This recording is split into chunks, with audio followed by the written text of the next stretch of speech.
네, 마가복음입니다. 마가복음 보시면 우리 1장 1절 한번 읽어봅시다. 1장 1절 읽겠습니다. 마가복음 1장 1절 읽겠습니다. 시작. 하나님의 아들 예수 그리스도의 복음의 시작이라. 민지야 읽어요. 같이 읽겠습니다. 시작. 하나님의 아들 예수 그리스도의 복음의 시작이라. 네, 하나님의 아들 예수 그리스도의 복음의 시작이라고 얘기합니다. 오늘 제가 봅니다. 예수 그리스도 복음이 시작되었습니다. 예수 그리스도 복음이 시작되었습니다. 예수 그리스도 예, 1장에 보시면 1절부터 6절까지 보시면 요한이 세례를 준 장면입니다. 이 얘기는 제가 좀 많이 했기 때문에 넘어가고 9절에 보시면 요한 9절 11절까지 예전에 했던 거라서 넘어가고요. 12절부터 보시면 12, 13절 우리 한번 읽어보겠습니다. 시작. 성령이 곧 예수를 광야로 몰아내신지라. 광야에서 40일을 계시면서 사탄에게 시험을 받으시며 들짐승과 함께 계시니 천사들이 수종들더라. 네, 예수님이 세례를 받으십니다. 예수를 믿으면 그 당시 요단강에서 자신의 죄를 회개하는 사람에게 세례 요한이 세례를 줬습니다. 침례라 얘기하고 세례를 줬습니다. 요단강에서 그에게 세례를 주면서 새 사람이 되었고 더 이상 죄를 짓지 않고 또 예수님 오신 날을 기다리라라고 세례 요한이 세례를 줬습니다. 한 번도 있었던 일이 아닙니다. 그러니까 세례 요한이 갑자기 와가지고 나타나서 광야에 내가 외친 자인데 앞으로 예수님 올 거야. 그때까지 너희 죄 짓지 말고 잘 살아야 돼라고 얘기하면서 광야에서 여러분 세례를 주는데 사람들 그렇게 모였어요. 혹시 여러분 맛집이 막 숨어 있는 거 보신 적 있습니까? 그래도 가잖아요. 그런 것처럼 맛집 생각하지 마시고 그런 것처럼 사람들이 그쪽으로 모이게 되었습니다. 그리고 난 뒤에 그들에게 세례 요한에게 세례를 받는데 예수님도 그에게 가서 세례를 받습니다. 세례를 받을 때 하늘에서 성령의 비둘기 같이 움직이더만 하나님이 이렇게 얘기합니다. 이는 나의 사랑하는 자라고 예수님이 하나님 아들임을 다 증명해줘요.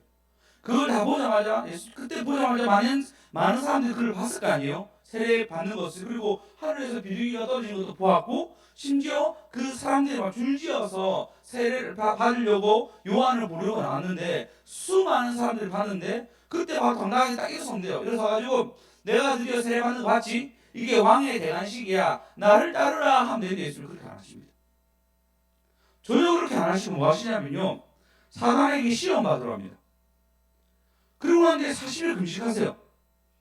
뭔가 은혜 받고 뭔가 시작될 것 같은데 그때 딱 숨어서 40일을 금식하십니다. 금식이 끝나니까 사단이 와요. 이 돌들로 떡덩어리를 만들어라. 그 다음에 네가 높은 데서 뛰어내리라. 다음은 이 많은 사람 앞에서 내게 절하면 내가 천하를 줄게. 사단은 천하를 줄 수 없어요. 속이는 자고 그리고 그를 오늘 멸망시키려고 합니다. 오늘 나중에 쭉 얘기하겠습니다. 귀신에 대해서 사단에 대해서 쭉 얘기할 것입니다. 근데 일단 먼저 예수님이 시험을 당하십니다. 그 시험을 하나님이 넉넉히 이기십니다. 말씀으로 넉넉히 이기십니다. 할렐루야. 더 중요한 건 하나님 우리 인생에 있는 그 많은 문제들이 주님은 그 많은 시험들을 당하십니다. 대표적으로 제자들의 배신입니다. 제자들을 3년 동안 같이 있었어요. 3년 동안 같이 있으면서 놀라운 기적들을 같이 체험하게 하고 또 그들에게 귀신을 쫓아내는 것, 전도하는 것, 수많은 것을 가르쳐주고 재정을 어떻게 쓸 것인지 누구를 어떻게 구제할 것인지 아주 많은 것들을 3년 동안 알려줍니다. 그런데 예수님이 죽기 1시간 전까지 너희가 다 나를 버리라 얘기할 때 우리는 절대 버리지 않겠습니다 하고 다짐했단 말이에요. 근데 그게 며칠 지난 것도 아니고 1시간 지나고 난 뒤에 이 일이 일어납니다. 다 버리게 돼요. 갑자기 여러분 혼자 적 있습니까? 갑자기 내 인생에 아무도 없는 것 같은 외로움이 여러분 가운데 인생에 든 적 있습니까? 뭔가 다 싸운 것 같은데 돌아보니까 연락할 사람 없는 어떤 심한 어떤 상황들, 마음들. 제가 예전에 큰교회 목사님 만나 동기 목사님인데 그 장로님이 자기랑 엄청 마찰이 있는데 아내한테도 얘기 못하고 다른 성도한테 얘기 못하고 끙끙 앓았다는 거예요. 근데 우리 같이 만나서 한번 나한테 이런 문제가 있는데 그것 좀 해달라고 얘기하니까 속이 시원하더라고요. 할렐루야. 예, 하나님 어마어마한 노하우를 가르쳐줬는데 이들이 예수님이 그들에게 어마어마한 노하우 어떻게 앞으로 인생을 살아야 할지에 대한 어마어마한 노하우를 가르쳐줬는데 그들은 예수님을 떠났습니다. 그랜드 카톤이라는 사람이 있습니다. 이 사람은 31살 되었을 때 백만장자가 되었습니다. 어마어마한 돈을 가진 사람이 되었습니다. 이 사람이 딸에게 자신의 영업 노하우를 딸이 한 보니까요 우리 지하 정도 지유 정도 된 것 같아요. 이 아이에게 어떻게 인생을 살아가야 될지 어떻게 돈을 벌어야 될지 알려주는 거예요. 그래서 뭐 하냐면 티켓팅을 팔아야 되는데 티켓팅을 팔아야 되는데 이 사람에게 전화하라는 거예요. 이 사람이 예약을 취소했는데 왜 취소하는지 물어보고 그리고 다시 할 수 있도록 연락해봐라고 텔레마케팅을 시켰습니다. 보이스피싱 아니고요. 시켰어요. 그래서 전화를 했단 말이에요. 전화를 하고 아이가 나 누구 딸입니다. 그죠? 카톤의 딸입니다. 당신은 이 예매권을 취소하셨는데 왜 취소했는지 좀 알려주시겠습니까? 라고 얘기하자마자 퍽 사람이 끊었어요. 누구는 받자마자 그냥 끊고 그러니까 그런 일이 계속 일어나니까 본인이 음성을 남기기도 하고 그리고 이메일 주소를 받아서 이메일 티켓을 다시 보내주기도 하고 이런 일을 거기서 바로 하더라고요. 하다가 그 중에서 한 명이 티켓을 다 사게 됩니다. 18번째 통화했을 때 티켓팅이 됐다는 얘기를 다 듣게 됩니다. 그러면서 아주 기뻐하는데 이 부자가 강한 게 뭐냐면 너는 18번 통화했어. 18번 만에 너는 400달러를 번 거야. 근데 이걸 계산하면 너는 한 통화당 22달러. 그러니까 그러면 22달러면 20달러가 10달러가 우리 만원, 13,000원 이렇게 되죠. 그러면 20달러면 26,000원. 22달러면 약 4만 원 정도 얘기합시다. 3만 원 정도를 네가 전화할 때마다 버는 거였고 그리고 18번 만에 성공했으니까 너는 이래서 400달러를 번 거야 라고 얘기하는 거예요. 부자들이 그걸 강의를 하더라고. 저희 아들 꼭 알려주려고 합니다. 네. 우리는 그런 거 안 배웠잖아요. 어떻게 돈을 벌는지 전혀 안 배웠잖아요. 근데 이 부자가 딸에게 가르쳐준 이거였어요. 그리고 또 그 다음 강의 보니까요 얼마가 돈이 있고 나중에는 감가상각 그러니까 만약에 물을 샀을 때 이 물이 얼마만큼 남았을 때 감가상각 되는지 차를 샀을 때 그 사고 난 뒤에 사자마자 바로 중고가 되잖아요. 그럼 얼마나 돈이 깎이는지 재정에 대해서 강의해 있더라고요. 부자의 아빠가 사랑하는 딸에게 너무너무 중요한 것을 학교 다닐 때 안 가르치는 것을 아주 중요한 것을 알려주는 것을 보게 됩니다. 그 유튜브가 사람들이 많이 구독하더라고요. 많이 보고 아주 좋게 그 동기부여에 올라온 것을 보게 됩니다. 이걸 보면서요, 원생들이 참 중요한 거 가르치구나. 아이가 어쩌면 소리인데도 모르는 그런 일들을 이 어린아이에게 경험하게 하고 가르치구나라는 생각이 들었습니다. 이 얘기를 하는 이유는 뭐냐면요. 가장 많이 가진 사람이 가장 좋은 것을 줘요. 그렇지 않겠습니까? 가장 많은 지식이 가진 사람이 그 지식을 잘 풀어서 자기보다 못한 사람들이 가르치잖아요. 그런 사람들이 교수기도 하고 또 저처럼 목사이기도 하고 많이 아는 사람이 많이 가르쳐 줍니다. 예수님 얼마나 많이 알았을까요?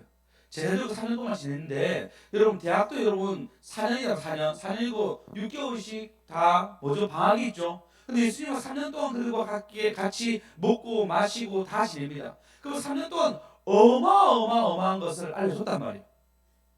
근데 그들이 뭐하죠? 배신합니다. 마지막 할 때.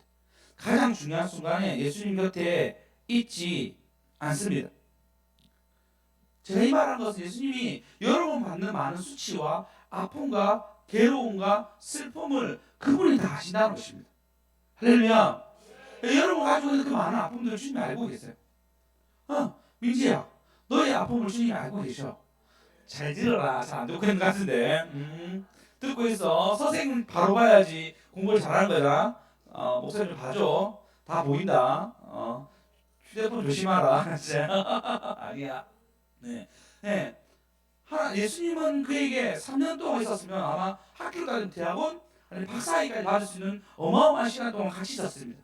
그런데도 불구하고 그들이 배신해. 근데 그 아픔을 주님이 충분히 다 감수하십니다. 여러분의 아픔, 여러분의 슬픔, 여러분 가운데 고민 주님이 다 경험하셨어요. 그는 어릴 때부터 도망자 신세였고요. 이것뿐만 아니라 아버지 어머니가 자기 때문에 초장 받겠죠. 헤롯이 찾아와서 자기 죽일까 그런 두려움 속에 살았고 또 그런 두려움 때문에 그런지 몰라도 요셉은 일찍 죽습니다. 그러니까 그가 어릴 때 가장이 되어가지고 가장으로서 역할을 다 하게 됩니다. 그것뿐만 아니라 제자들에게 배신당하고 심지어 그 당시 권력자들 최고 권력자들이 자신을 죽이려고 합니다. 모욕합니다. 수치심을 줍니다. 여러분 나이 들면 아픈 거 많잖아요. 맞죠? 허리도 아프기도 하고 저번에 제가 찬양인도 하고 말씀 전하고 기도해야 한 저번 주 허리가 끊어질 것 같이 아프더라고. 어떻게 하나 생각 한 2시간도 바로 서 있으니까요. 허리가 너무 아팠어요. 근데 저보다 나이들 많이 드신 분들은 훨씬 더 몸이 안 좋으실 거 아니에요. 그죠? 다 좋으신가 봐요. 전혀 아픈 표시 전혀 안 되시는데 대단하십니다. 네. 근데 하나님이 예수님도 그 아픔 다 아세요. 채찍을 맞았는데 40에 하나 감한매인데 그것이 성경 기록에 보면요. 그 다른 기록자에 보면요. 갈비뼈가 나왔다고 얘기합니다. 창자가 튀어나왔다 얘기. 그 정도의 고통을 가지셨어요. 그 하나님이 우리를 사랑하시고 우리의 모든 아픔을 잘 아십니다. 피곤하신 분들 있죠. 예수님 너무 피곤하셨어요. 그래서 배 위에 죽으셨어요. 그 정도의 고통들이 예수님이 있었습니다. 예수님이 여러분의 고통을 다 아십니다. 왜? 다 겪었기 때문입니다. 비방 당하신 분 있습니까? 예수님도 어마어마한 비방 당했습니다. 가난 때문에 힘든 부분도 있죠. 예수님 역시도 가난한 자식의 아들이었습니다. 배신과 수치심 당하는 거 있죠. 예수님도 동일하게 그 수치심과 배신을 당했습니다. 위협도 많았습니다. 왜냐하면 그 당시에 있는 공회원들과 공무원과 경찰 같은 사람이 예수님이 틈만 나면 죽이려고 그 틈을 막 헤집고 들어와서 예수님을 잡아가려고 얼마나 노력했습니까? 주님이 그런 모든 압박을 다 이기셨습니다. 이긴 것이 아니고 그 압박에 살았지만 그 압박 때문에 여러분을 더 사랑하고 그 압박을 겪으면서도 여러분을 사랑한다고 얘기하고 있어요. 할렐루야. 예, 그래서 그분께 나오십시오. 그분의 여러분 마음을 다 안단 말이에요. 여러분 그래서 하나님께 기도하셔야 돼요. 하나님은 다 갚아주십니다. 하나님은 기도에 응답하여 주십니다. 할렐루야. 그러면 예수님이 뭐 하시냐면 이제는 모든 그 사단의 시험을 이기시고 난 뒤에 14절에 보시면 드디어 본인이 활동하기 시작합니다. 갈릴리에 오셔서 하나님의 복음을 전파하며 15절에 보시면 때가 찼고 하나님 나라가 가까이 왔으니 회개하고 복음을 믿으라 라고 얘기합니다. 자신의 죄를 회개하고 이제 복음 누구죠? 예수 그리스도를 믿으라 라고 얘기합니다. 오직 예, 그분의 첫 사역은 회개하고 복음을 믿으라 라고 얘기하면서 그렇다고 믿으라 얘기했는데 사람이 붙은 게 아니었어요. 예수님이 어떻게 하시냐면 뭐 하시냐면 16절에 보시면 갈릴리 해변은 굉장히 중요한 해변입니다. 예수님이 나사렛 예수라는 호칭이 있지만 그분이 주로 나사렛은 예수님이 태어난 동네인데 산 골짜기예요. 그러니까 시골의 한 마을인데 예수님 주로 사용한 것은 갈릴리입니다. 갈릴리 호수가 있는 곳에서 예수님은 사역을 하셨습니다. 이곳은 굉장히 좋은 생선들이 많이 잡혔습니다. 이 당시 알렉산더 대왕이 지었던 이집트의 수출 얘기도 하고 시리아나 안디옥 주위에 있는 큰 도시에 사람들이 이걸 수출해서 고기를 수출해서 대접받는데 아주 좋은 고급진 요리였어요. 그리고 그 당시에 있는 사람들 중에 지역 중에 가장 발달된 도시가 갈릴리였습니다. 한마디로 좋은 도시에서 예수님이 사역하기 시작했습니다. 예수님 사역하셨는데 그 사역 보시면 이 사역에서 예수님이 특별히 사람을 부르시는데요. 17절에 보시면 16절에 보시면 갈릴리 해변으로 지나가시다가 시몬과 그의 형제 안드레가 바다에 그물을 던지는 것 보시니 그들은 어부라. 예수께서 이르시되 나를 따라오너라 내가 너희를 사람에 낚는 어부가 되게 하리라 라고 얘기합니다. 예나 지금이나 그렇지만 몸으로 노동하는 것을 값어치게 여기지 않았어요. 지금은 좀 많이 나아졌죠. 몸으로 하는 것을 굉장히 귀하게 보고 특히 목수들 보면요. 저희 이 인테리어 이 목공 요거랑 요거 나무 요거 보이죠 요거 이게 벽이거든요. 벽. 이 기둥이 그냥 그 세면트 레스가 아니에요. 요 나무 옆에 다 나무단 말이에요. 나무랑 이것이 제일 비쌌어요. 목공이 제일 비쌌습니다. 목공. 그래서 인사님 목공이 제일 비싸죠. 목공이 제일 비쌌습니다. 근데 지금은 그 당시 그랬어요. 그 당시는 이런 목공 기술자보다 한번 얘기한 적 있죠. 옛날에 아주 오래된 토판이 나왔는데 뭐라 얘기하냐면 야 너희가 금 쇠공을 이렇게 하게 돼 보도 쇠공을 하게 되면 손에서 똥 냄새가 난다고. 다 힘든데 뭐 해라냐면 서기관 해라. 공무원 해라라고 얘기했어. 공무원. 지금은 저희가 10년 전에 공무원 굉장히 인기 많았거든요.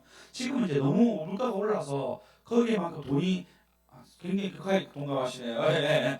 공무원 있습니다 옆에. 옛날만큼 공무원이 그렇게 돈을 많이 주지 않아가지고 좀 아쉽지만 그 당시에도 서기관을 해라, 공무원 해라라고 얘기할 정도로 공무원을 굉장히 각광받았습니다.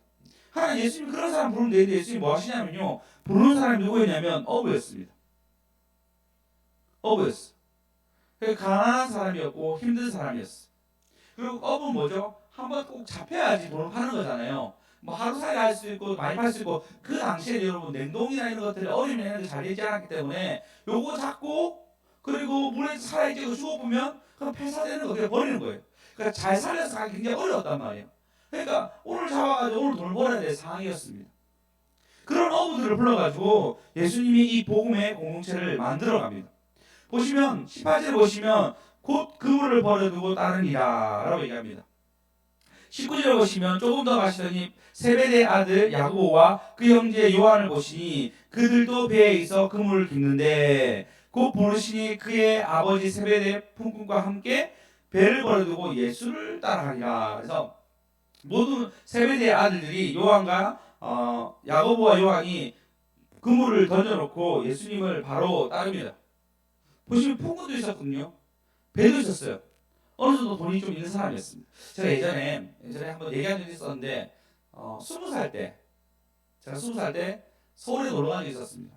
서울에 놀러 갔는데 서울에 놀러서 지하철에 서 있는데 그때는 제가 이렇게 뚱뚱하지 않았거든요. 아주 이렇게 날씬하고 슬림하게 잘생겼단 말이에요. 안 믿으시겠지만 그런데 제가 이렇게 그때 좀 많이 마르고 굉장히 생겼나 봅니다. 가만히 서 있는데 옆에 있는 고등학생 애들이 갑자기 저한테 어디서 오셨냐 물어보더라고요. 거짓말같이 진짜였어요. 서울에서 제가 서 있는데 어디서 왔냐 물어보더라고요. 그러니까 저희 당황스러웠어요. 아무도 모르고 부산 촌놈이 처음 그 공원이 보러 간다고 내가 서울 들렸는데 얘가 나한테 물어보는 거예요. 어디 사냐고. 그래서 제가 말투를 부산 산다 얘기했어요. 그 친구가 나도 부산대 가려고 했는데 뭐 이런 얘기하는 거예요. 뭐 무슨 얘기지? 그때는 지금 그때 순진해서 전혀 몰랐습니다. 얘가 나한테 뭔가 자갈로 그런 거였는데 제가 전혀 몰랐습니다. 그 여자애 3명이 자꾸 말을 거는 거예요. 그래서 부산 산다니까 그 여자애 중에 한 명이 뭐라 했는지 알아요? 저보고 그럼 집에 배가 있으세요? 물어보더라고요. 진짜 당황스럽더라고요. 무슨 우리 동네가 촌인지 아나. 너무 좀 당황스러웠어요. 거기 배가 있냐고. 너무 당황스러웠는데, 예. 여러분, 그때 제가 배에 있었으면 부자였겠죠, 맞죠? 배 안에 있으면 부자였겠죠. 동일하게 이 당시에 배가 있는 것은 굉장히 좀 잘 사는 편이었어요. 배를 가지고 있다는 것은 아주 큰 자산이었는데도 불구하고 예수님을 따라갑니다. 더 중요한 것은 예수님을 따라가는 사람들이 대단한 사람이 아니었다는 거예요. 어부였고 또 다 뭐 희망이 있는 것이 아니고 평생 어부로 살 그런 사람들이었는데도 예수님이 그를 불러가지고 4명 불러가지고 처음 이 복음의 시작을 하게 됩니다. 불렀다는 것도 중요하지만 하나님이 그냥 한 명 한 명 부른 게 아니고 본인과 같이 살자고 얘기해요. 먹고 살자고. 뭐죠? 공동체를 부른 것입니다. 할렐루야. 네, 공동체를 부른 것이 너무너무 중요해요. 여러분 이게 교회가 시작되면요 공동체를 부릅니다. 우리 민지 아까 감사한 거 봤죠? 이렇게 얘기했어요. 너무 귀엽게 얘기했는데 오늘 교회에 와서 맛있는 것도 먹고 내일도 맛있는 거 준비되어 있다. 네, 사람들과 어울리게 하심을 감사합니다라고 얘기해요. 그리고 나를 아껴주고 위해주는 사람이 많으면 감사합니다. 이게 공동체로 부르는 공동체로. 예, 혼자 신앙생활 하는 것이 아니라 공동체로. 그래서 이 공동체에 사랑을 주면 줄수록 여러분 믿음이 큽니다. 네, 자기 의가 아니고 하나님 사랑해서 여러분이 이 공동체에 투자하고 사랑을 주면 신앙이 막 자라나요. 우리 안영수님 보세요. 신앙이 막 자란 것 같아요. 키도 한 2cm 자란 것 같아요. 느낌이 모르겠지만 키도 자란 느낌이 듭니다. 예. 너무 좋아하시네. 사랑해. 예, 이게 여러분 사랑은 공체로 사랑하시게 되면요, 여러분 신앙이 자라게 됐어요. 할렐루야. 예, 제가 지혜쌤 진짜 신앙이 많이 자랐거든요. 이 단기간에 교회에서 먹고 사는 거예요, 그냥. 교회에서 먹고 자고 전기세 많이 나니까 헌금 많이 하고 막 이러니까 믿음이 자랄 수밖에 없어요. 가장 우리 교회에서 제일 교회에 많이 머무는 분이에요. 예, 사랑을 주고 그래서 사람들이 전부 다 그래서 이분이 또 디자인도 하니까 다 이분한테 부탁해 디자인할 것을. 요것도 디자인했고 딱 기억이 안 나는데 어쨌든 전도지도 만들고 여러 가지 다 만들고 저희 주모도 만들고 저희 뭐 이런 거 전부 다 그리고 여러분 유튜브 올라가는 것도 전부 다 지혜쌤이 다 하는 거예요. 박수 한번. 네. 공지에 대한 사랑을 주게 되면요 여러분 신앙 잘하게 됩니다. 왜? 교회는 그리스도의 머리라고 합니다. 네, 머리 대신 하나님 잘 섬기는 것입니다. 할렐루야. 네, 교회를 공동체로 부르는 거예요. 오늘 태호라는 형제가 왔습니다. 태호라는 형제가 교회 오는 게 왔다 갔다 했는데 엄마가 이제 쌍둥이지만 이 태호 속고거든요. 태호는 어머니가 공개적으로 전화해서 이제 전도하지 말아달라. 애가 안 가고 싶어한다. 힘들어한다라고 얘기를 하는 거예요. 당황스럽더라고요. 그래서 태호 교회 안 하니까 이제 안 간다고 얘기했어요. 근데 이걸로 되게 기대나 봐요. 교사들이 마음 아파하면서 기도했는데 왜냐면 전도 당일인데 전도 행사 보면 좀 많이 와야 되는데 수정쌤 말은 한 명이라도 오게 해달라고 기도했다더라고요. 근데 태호가 토요일날 금요일 전도하러 오셨어. 전도하러 오니까요 아이가 토요일날 가겠다는 거야.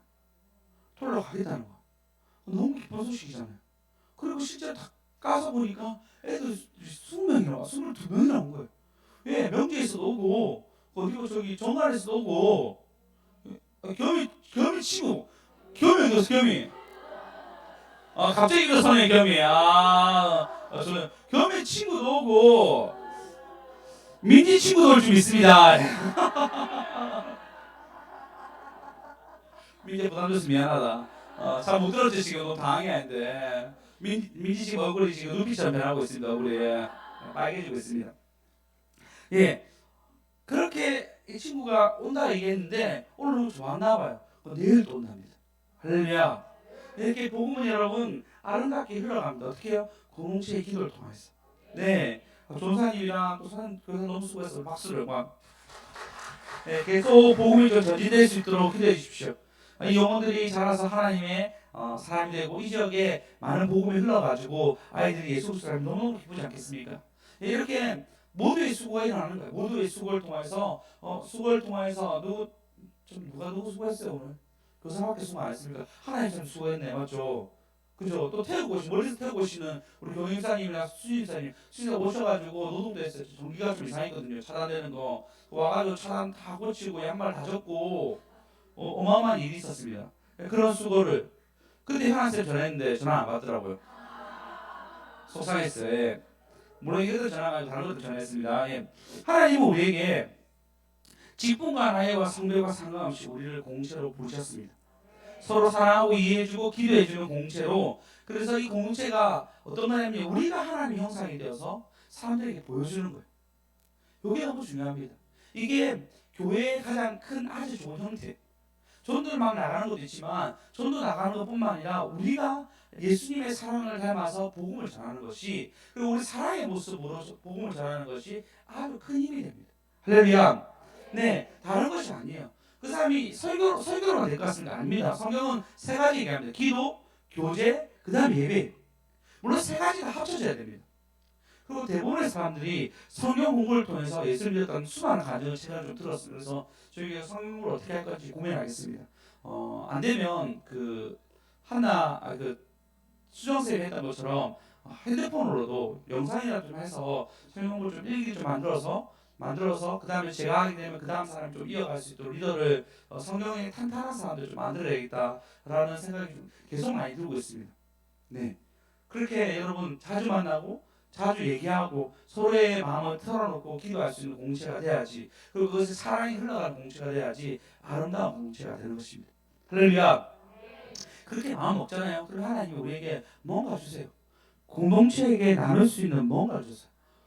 이번에 신기해서 제가 제 동생 생일 때 뭐 이렇게 생일 축하한다고 선물 줬는데 동생이 오빠 나도 선물 줄게 하면 선물 준 게 뭐냐면 오늘 조개랑 굴이었어.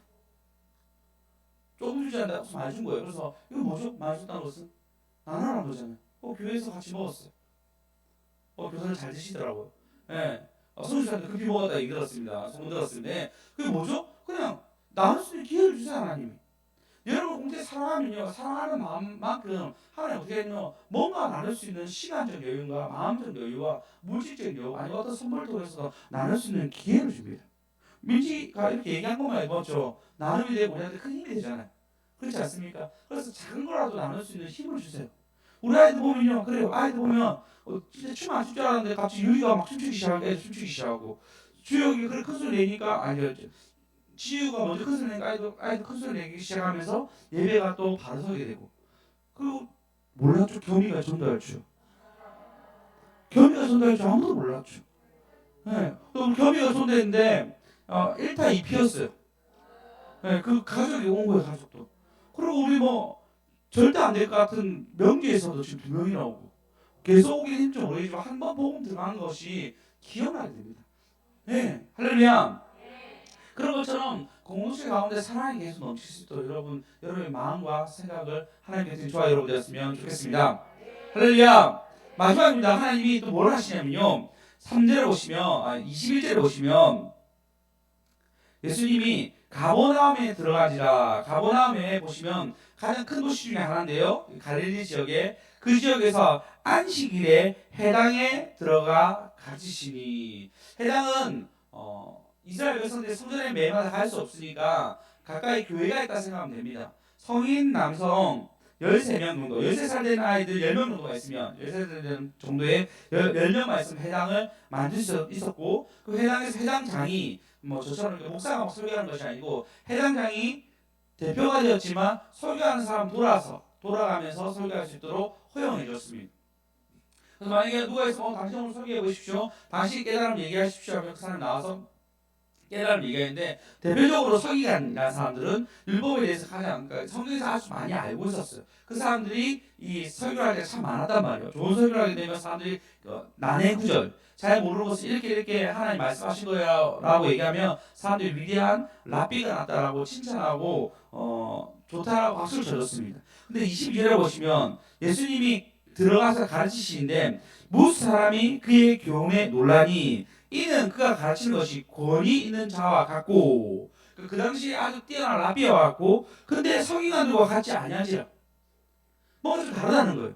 마침 그때 어마어마한 얘기 들었을 때 사람들이 너무 놀라고 있는데, 마침 그때 해당에 더러운 귀신들인 사람이서 소리 지르는데, 여러분 성경에서 보면 해당은 대부분 부정적으로 통합니다. 그리고 오늘 보신 가버나움이라는 해당은 나중에 보면 해당장의 딸 야이로, 해당장의 이름이 야이로인데 야이로의 딸이 병들어 죽게 된 장면이 일어나요. 그때 해당장의 사람이 예수님 잘 가르쳤기 때문에 그 여러 가지 일 때문에 그의 딸을 고쳐주는 장면도 나오게 됩니다. 근데 여기서 보시면 예수님이 복음을 전하니까요, 그때 그 복음을 들은 그 중에 귀신, 더러운 귀신입니다. 귀신은 더러워요. 왜냐면 우리 가정을 죽이려고 하고, 우리를 죽이려고 하고, 우리를 비참하게 만들고 피폐하게 만드는 것이 더러운 귀신입니다. 그래서 성경은 더러운 귀신 사람이 소리 지를 때 나사렛 예수여, 우리와 당신이 무슨 상관이 나니까, 우리를 멸하러 왔나이까, 나는 당신이 누군지 알고 하나님의 아노니 하나님의 거룩한 자이다. 다 같이 한번 읽어봅시다. 14절 읽겠습니다. 큰 소리로 읽겠습니다. 시작. 나사렛 예수여, 우리가 당신과 무슨 상관이 있나이까? 우리를 멸하러 왔나이까? 나는 당신이 누구인 줄 아노니 하나님의 거룩한 자니이다. 귀신이 바로 아는 거예요. 그래서 여러분 귀신한테 기도할 때 있잖아요, 한참 내가 처음에 아주 기가 세서 잘 안 돼요. 근데 한참 기도하다가 이제 얘가 침이 빠졌을 때 예수님 이름 명령하잖아요. 그러면 그 명령을 듣기 시작해요. 그리고 그가 힘이 너무 빠지게 되고 예수의 이름으로 나가게 됩니다. 할렐루야. 그래서 센 귀신 있잖아요. 센 귀신 있으면 그 영적인 사람은 근처에만 있어도 그게 느껴져. 안 좋은 기운이 느껴지기도 하고, 오발이 될 것 같고, 배가 아프기도 하고, 그리고 뭐 얼굴이 빨개지기도 하고, 갑자기 힘이 빠지기도 합니다. 그때 영적으로 싸우지 않으면 막 밀리게 돼. 혹시 여러분 기 센 사람 옆에 있어서 본 적 있습니까? 그럼 기가 그냥 죽잖아요. 그렇지 않아요? 기가 막 센 사람 있으면 기가 막 죽을 때가 있습니다. 우리 주난 집사님 항상 얘기하는 거 있어요. 나는 위경의 집사님 이길 수 없다고. 기가 안 돼, 기가 안 되는 기가. 우리 여기서 이렇게 예쁘장하고 아담해 보이지만, 기를 딱 하면 주난 집사님 기가 팍 죽는데요. 어마어마하죠, 기가. 저는 저렇게 이렇게 강해 보여도 굉장히 마음이 여리고 순진하고 그런 마음은 가족에게만 있습니다. 여러분 함부로 건드리지 마시기 바랍니다. 예. 그런데 예, 그 기가 센 사람들 기가 탁 주는 느낌 있잖아요. 사람 훨씬 셉니다. 사람은 우리가 기를 팍 죽이려고 힘을 탁 줄 때가 있어요. 그럼 내 몸이 알아요. 내 몸이. 네, 내 몸이 무슨 반응이 일어나요. 그럼 이제 전쟁이 터졌구나. 영적 전쟁을 준비해야 되구나라고 생각하셔야 됩니다. 가끔 교회와도요. 어쩔 때 되게 밝을 때가 있어요. 밝아가지고 분위기가 교회 가서 화내볼 때가 있어요. 근데 어쩔 때 딱 보면요. 분명히 불빛은 그대로인데 어두워 보일 때가 있습니다. 여러분 종종 느끼죠 그런 거. 분위기가 왜 이렇지? 라는 느낌 들잖아요. 그런 싸늘한 느낌. 영적 세계이기 때문에 그렇게 아는 거예요. 영적이지 않으면 알 수가 없겠죠. 사람이라서 영적이기 때문에 다 아는 거예요.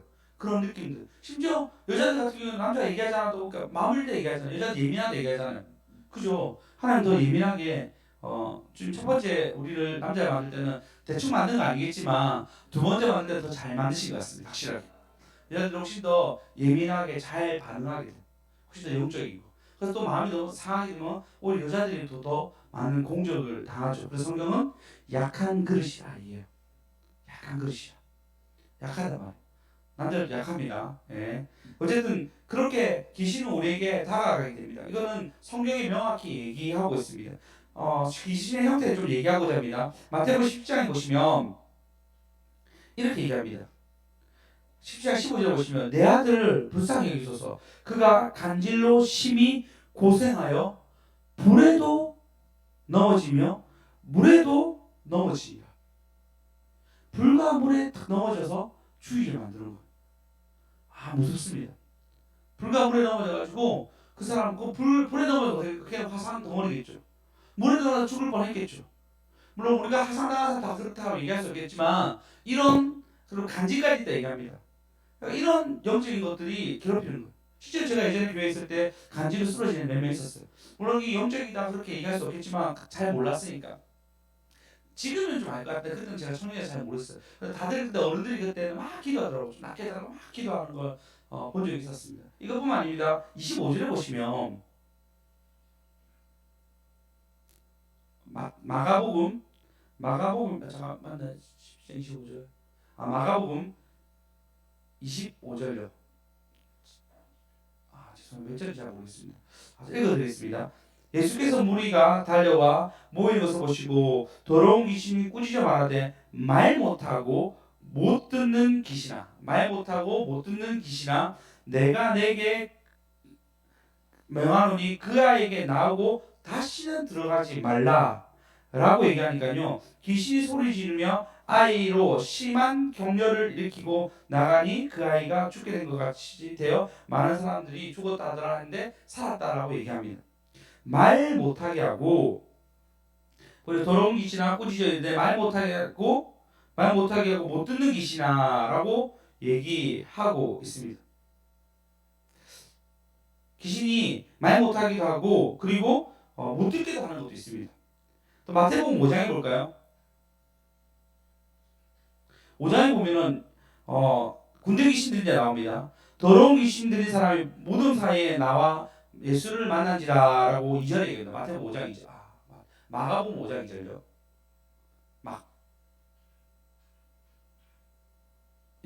나오는데 근데 3절에 보면 이렇게 얘기합니다. 그 무덤 사이에 가는데 이제는 아무도 그의 쇠사슬로 맬 수가 없게 되었으니 4절에 보시면 그가 여러 번 쇠고랑을 끄는 거예요. 굉장히 타이밍 좋게 구수한 음악이 흐르죠. 여기서 보시면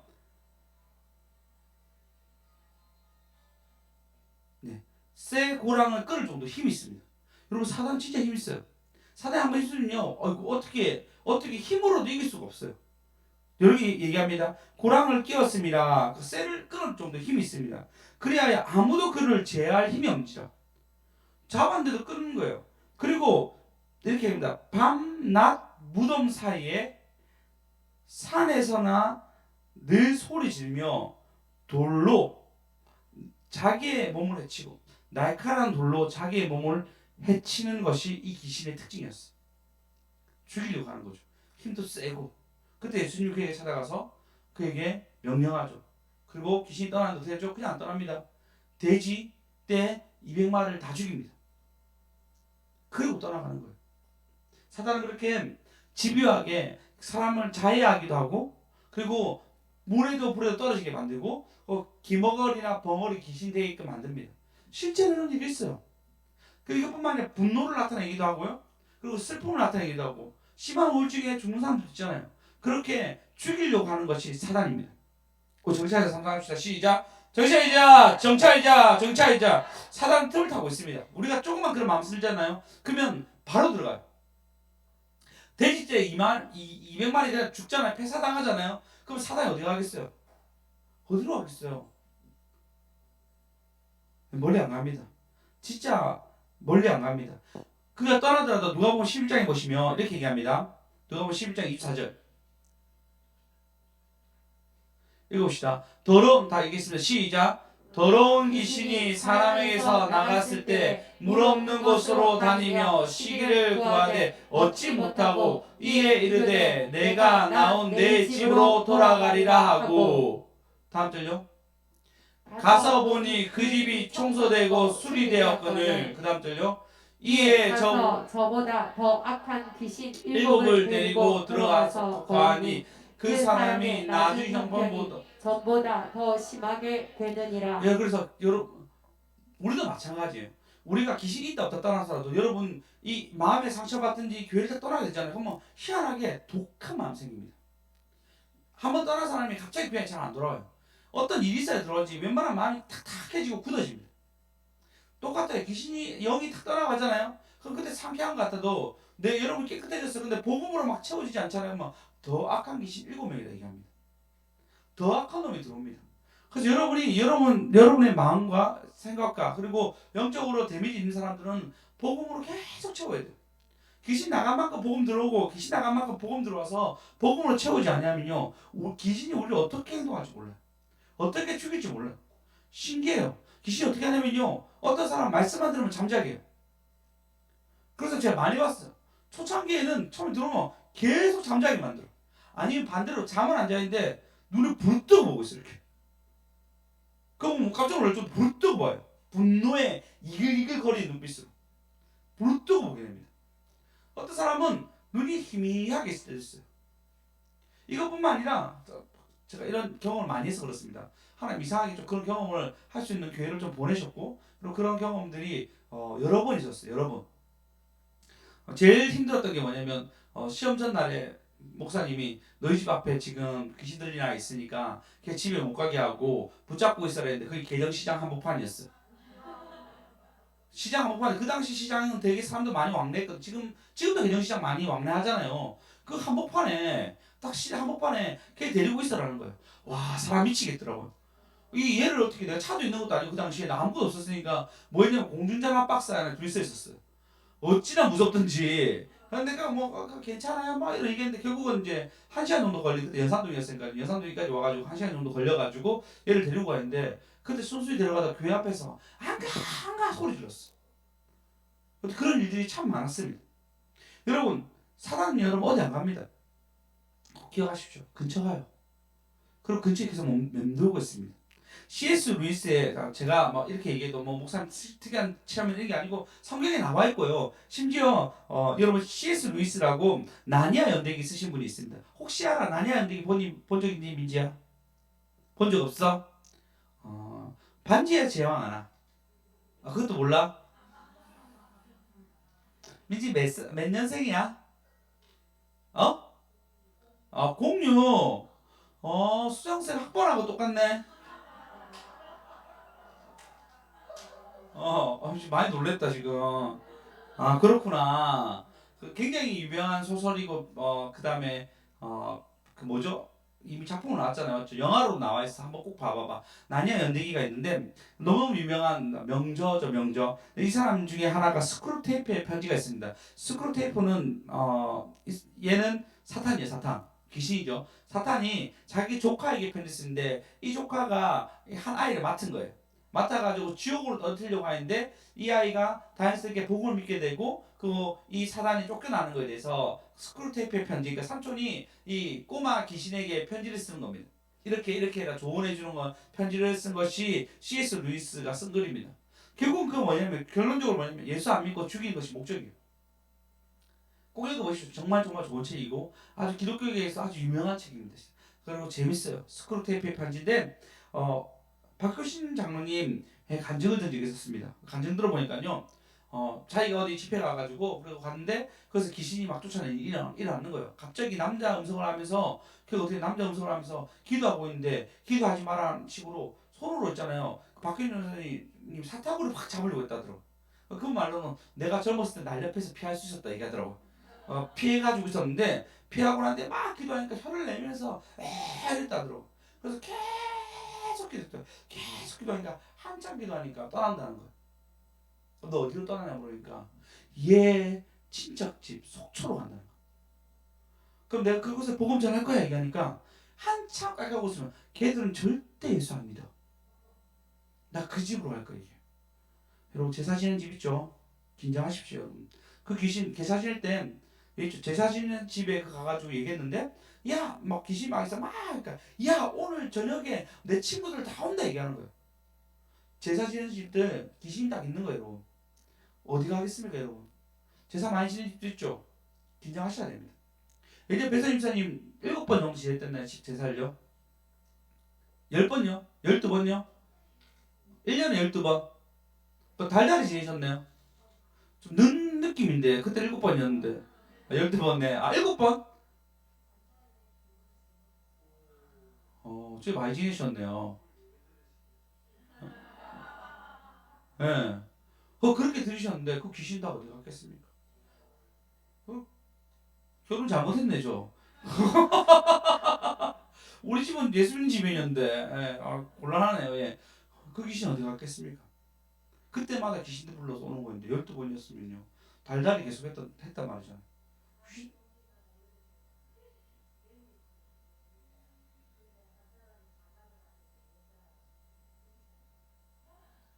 무슨 말인지 모르겠는데 많이 지냈다 얘기합니다. 스피커도 깜짝 놀랐던 것 같습니다. 예. 너무 많이 지내가지고 막 이렇게 지진이 날 정도에 움직였습니다. 예. 주나님 씨 얼굴이 많이 굳어졌어요. 예. 그 귀신이 어디 갔겠어요? 근처 간데도 가장 약한 사람에게 가서 한 마리 두 마리 있는 게 아니라 덕지덕지 붙어 있어. 한 사람 한 명 있는 게 아니고 덕지덕지 붙어가지고 계속 나가야 돼. 네, 속초에 있는 친척집 간다는 거예요. 그 집 절대 예수 안 믿는다. 약한 사람에게 딱 하게 됩니다. 혹시 여러분 제사 지냅니까? 여러분 정말 피 터지게 기도하시고 준비하셔야 됩니다. 그리고 영적 싸움 하지 않냐면은 영적 공적이 여러분 가정 가운데 있는 거예요. 우리 교회가 지금 영적 싸움 계속 하고 있습니다. 영적 싸움하면 어디 가겠어요? 가까운 데 간대도요. 다 긴장하시면서 기도하셔야 됩니다. 근데 우리가 기도하고 무장하잖아요. 그러면 그 무장함만 감추시는 은혜가 있습니다. 하나님 주시는 무기가 있습니다. 하나님 주시는 선물이 있습니다. 예, 근데 멀리 안 가. 사단은 다 안단 말이에요. 약한 사람에게 딱 오인데, 근데 또 알아요. 그 안에 예수가 있으면 못 들어와요. 여러분이 믿음이 있으면 그 영혼이 참 틈타지 못합니다. 오직 오직. 그래서 여러분 이 집회 이후로 또 전도하고 복음 전하고 하겠죠. 그럼 여러분 가운데 복음으로 강건해 주셔야 됩니다. 그리고 복음을 전달된다는 것은 여러분 복음을 확신이 있으면요 가장 중요한 확신입니다. 나중에 하겠지만 확신 없이 하면은요 안 돼요. 제가 이제 영업사원 해봤거든요. 확신이 제일 중요해요. 억울해 딱 무장하고 나 예수 믿어서 너무 좋다 라는 느낌 딱 가잖아요. 그러면 그것이 먹히게 됩니다. 그러니까 주변 사람들이 그렇게 교회 오라고 얼마나 많이 얘기했는데 그때 예쁜 여자가 있다 했나요? 그런 얘기 안 했죠. 오로지 저희 얼굴을 보고 예수 믿었네요. 또 굉장히 얼굴이 더 찌그러집니다. 예, 어쨌든 그런데 우리의 삶 속에서 여러분 복음 전하고 무기가 됩니다. 무기가 됩니다.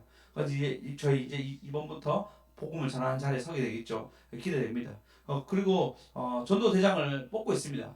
개인적으로 저는 누가 했으면 좋겠다 생각한 것도 있습니다. 주나이 집사님. 네, 일단 한 1년 정도는 제 생각에 백 집사님이 하시다가 그 다음에 넘겨주시는 걸 하는 게 원래 전도도 많이 해보셨고 예전에는 저희 아파트 처음 살았을 때 아파트 탔는데 옆에 사람한테 바로 복음 전하더라고요. 웃으시면 예수 믿으십니까? 제가 너무 부끄럽더라고 순간 나 목사인데도 그런데 복음에 대한 거침이 없더라고요. 그러니까 좀 매주 못 오더라도 오신 날에는 딱 이렇게 인솔 하셔서 같이 갔으면 좋겠다 생각합니다. 일단 다 전도의 행사에 같이 참여하시고 복음 전했으면 좋겠는데요. 어쨌든 여러분 오늘 세 가지나 얘기했습니다. 먼저는 주님이 우리의 모든 환난을 다 당하셨어요. 믿습니까? 믿습니까? 예, 히브리 4장 15절에 보시면 우리가 큰 소리 읽어봅시다. 이 말씀은 평생 가지고 가셔야 되고 제가 너무나 좋아하는 말씀입니다. 4장 15절요. 15절 16절 읽겠습니다. 시작. 우리에게 있는 대제사장은 우리의 연약함을 동정하시 못할 일이 아니요 모든 일이 우리와 똑같이 시험을 받으신 이들에 죄는 없으시라. 그러므로 우리는 긍휼함을 받고 때를 따라 돕는 은혜를 얻기 위하여 믿음의 보좌 앞에 담대히 나아갈 것이니라. 할렐루야.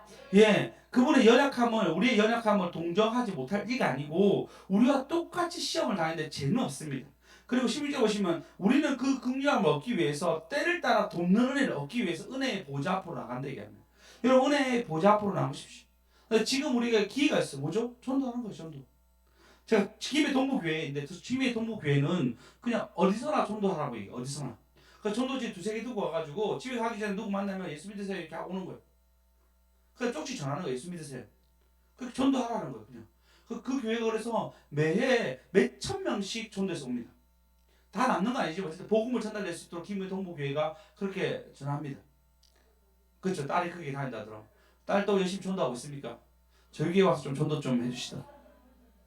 네, 얼마 전에 어떤 교회 가니까 건방 전도를 하는데 나는 성교교회 다니는데 이 교회 도와주러 왔습니다. 하면서 권사님이 그냥 전도한다 얘기하더라고.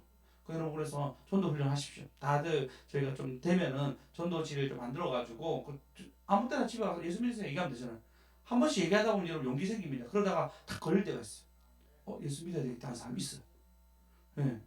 주님새 꼭 하시기 바랍니다. 아멘. 네, 뜻이 아멘 해주시네.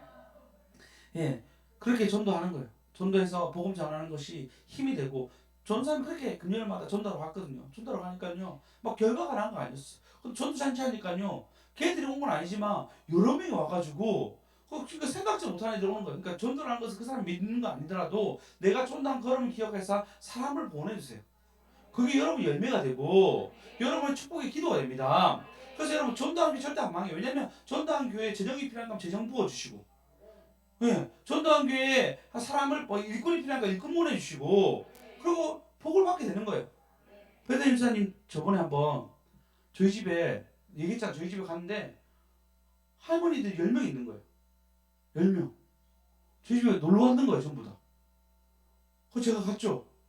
제가 뭐 잠시 갈까 말까 고민하다가 잠시 들렸는데 저 몰래 10명 데리고 갔더라고요.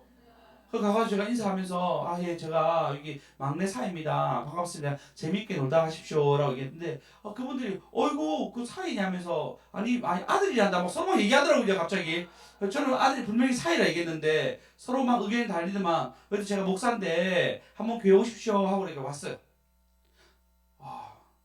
선생님 전도하십시오. 10명이나 친구 우리 집에 올 정도면은 많네요. 전도할 사람. 다음 이사 갈 때 꼭 저희가 엘리베이터 쪽으로 갈게요. 전도하시기 바랍니다. 예, 그렇게 전도하는 거 그게 복 받는 것입니다. 여러분 그래서 여러분 은혜의 자리로 담대히 나갈 수 있도록 여러분 잘 준비하시기 바랍니다. 두 번째 예수님은 제자를 부르셨습니다. 누구요? 공동체를 만들 수 있는 제자를 부르셨어요. 우리 아이들 많이 왔잖아요. 여러분 그 아이들이 교회 너무 좋다. 교회 간식도 많이 주네. 할 수 있도록 여러분 좀 간식도 사주시고 그죠? 사주시고 사랑을 좀 나눠주시기 바랍니다. 참고로 민지도 먹는 거 정말 좋아합니다. 그지 민지야? 저녁에는 안 먹고 맞지? 낮에밖에 안 먹는 거지. 맞지? 하여튼 좋아합니다. 뭐 다른 일사님 돈이 많이 필요할 거 아니에요, 맞죠? 그죠? 또 이렇게 여러분 생각나면 민지 좀 살 수 있는 것 좀 이렇게 후원도 해주시고 기도도 해주시고 만난 것도 사주시고 사랑을 표현해 주십시오. 그게 공동체로 가는 걸음입니다. 마지막에 하나님 사람을 고치셨습니다. 귀신을 떠나가게끔 만드셨습니다. 영적 싸움 하셔야 됩니다. 기도하셔야 되고 그리고 여러분 기도하면서 준비하셔야 됩니다. 그렇지 않으면 그 사단이 어디 가겠습니까? 다 우리 가정이나 우리 삶을 공격할 수 있습니다. 가장 후미에 처진 자를 공격하는 거예요. 그래서 여러분 꼭 승리한 저와 여러분 되었으면 좋겠습니다.